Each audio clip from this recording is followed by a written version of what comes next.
little bit different, but not too much. So firstly I'm going to show you how I achieved this super glamorous makeup look. It is mostly focusing on the eyes, and then I showed you what I did with like powders and highlighters on my face. So I'm going to warn you that it's very simple, and you're probably going to think what was the point of even making a video on that, but I think that it's a super effective look and it is super gorgeous, so I thought I'd show you guys what products I used to achieve it. And because the makeup was so simple, I thought I would include how I did this hair. It does just look like a regular messy bun, but I did do it a little bit differently rather than just screwing it up on the top of my head. So I'm going to show you how I've done that after I did my makeup in this video. So if you guys would like to see how I did this makeup look and achieved this hair look, then stay tuned and we'll get straight into it. Okay, so first thing I'm going to do is take this Maybelline colour tattoo. I'll write the number of it in the description box below, and I'm just pressing this onto my eyelid with my finger, and I think that it's going to give the shimmer shadow pop even more than it's already popping on top of this, so I'm just applying that as a base on my eyelid with my finger.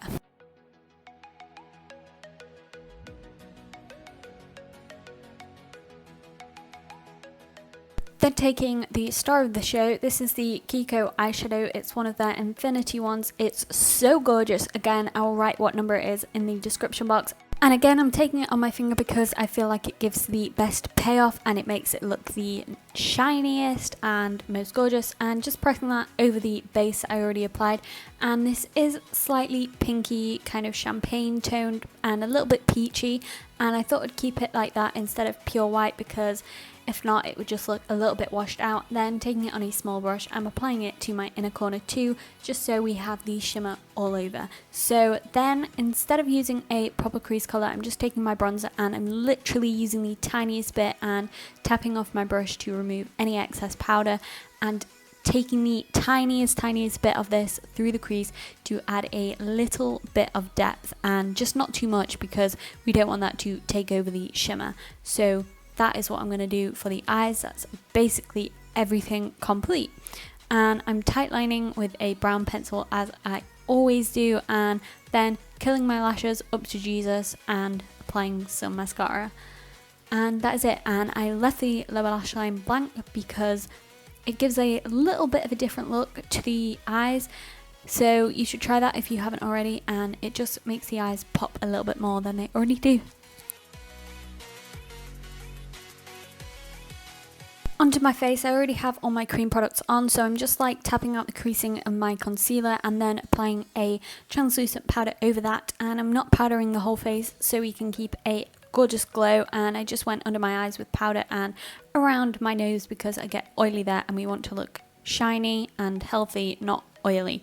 Then going in with my bronzer and bronzing up my face a little bit more. I did use a little bit of cream bronzer and cream blusher already.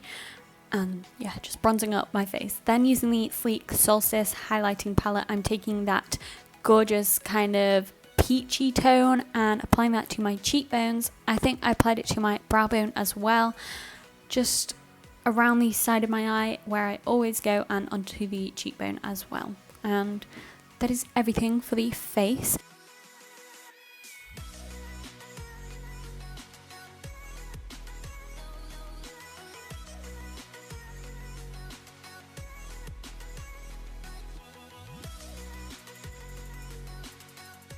Then moving on to my hair, this is like third day hair, and I applied a little bit of dry shampoo. My hair is quite long, but your hair doesn't need to be that long. It just needs to be like down to your bra kind of area on your back, I suppose.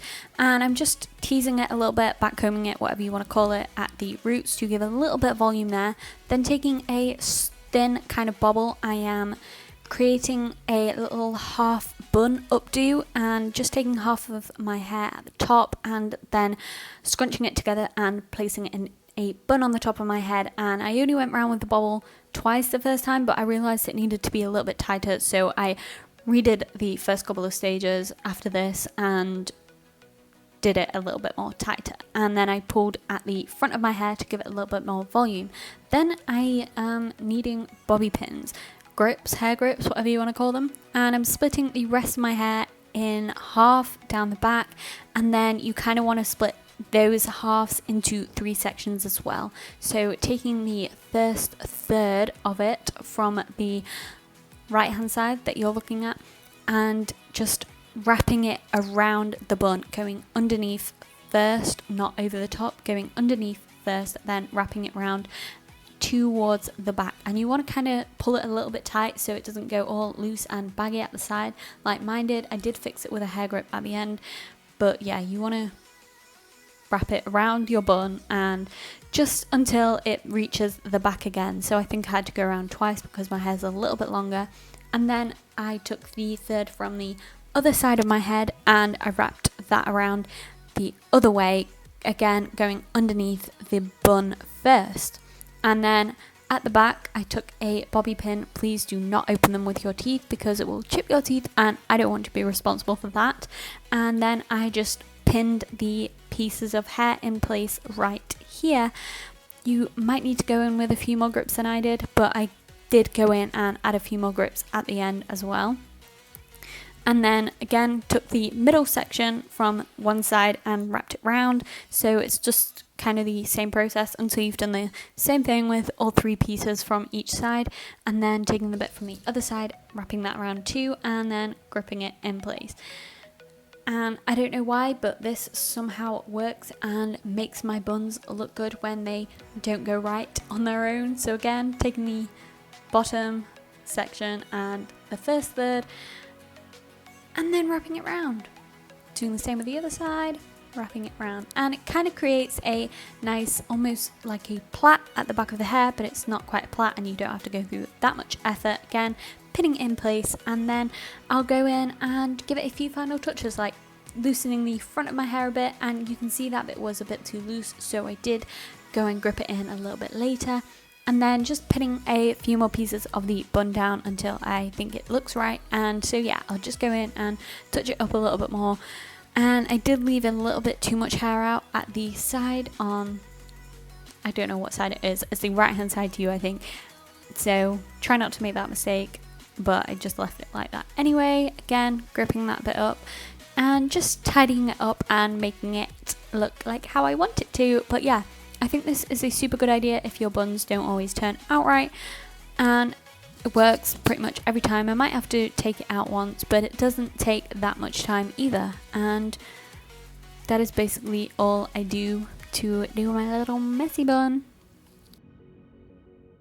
For lips, I wanted to keep it quite simple, and I went in with this L'Oreal lip stick, and I'll write what number it is down in the bottom and the name of it, and it's quite a nice pinky tone but not too intense. I didn't use a lip liner or anything because I wanted it to be nice and natural. Okay guys, so that's everything for today's look. I know the makeup was super simple, but I just thought I'd show you guys how I achieved it because I think that it's super glamorous and I think it will look gorgeous on a lot of people, so I thought I'd show you guys how I did it anyways. And I thought adding the hair kind of tutorial in was something a little bit different, and I hope that was helpful for you guys too. So if you guys like this video, please give it a thumbs up, I would really appreciate that. And if you'd like to see more of my videos, then I upload videos every Saturday. So if you'd like to see them, then subscribe to my channel, and hopefully I'll see you guys in my next video.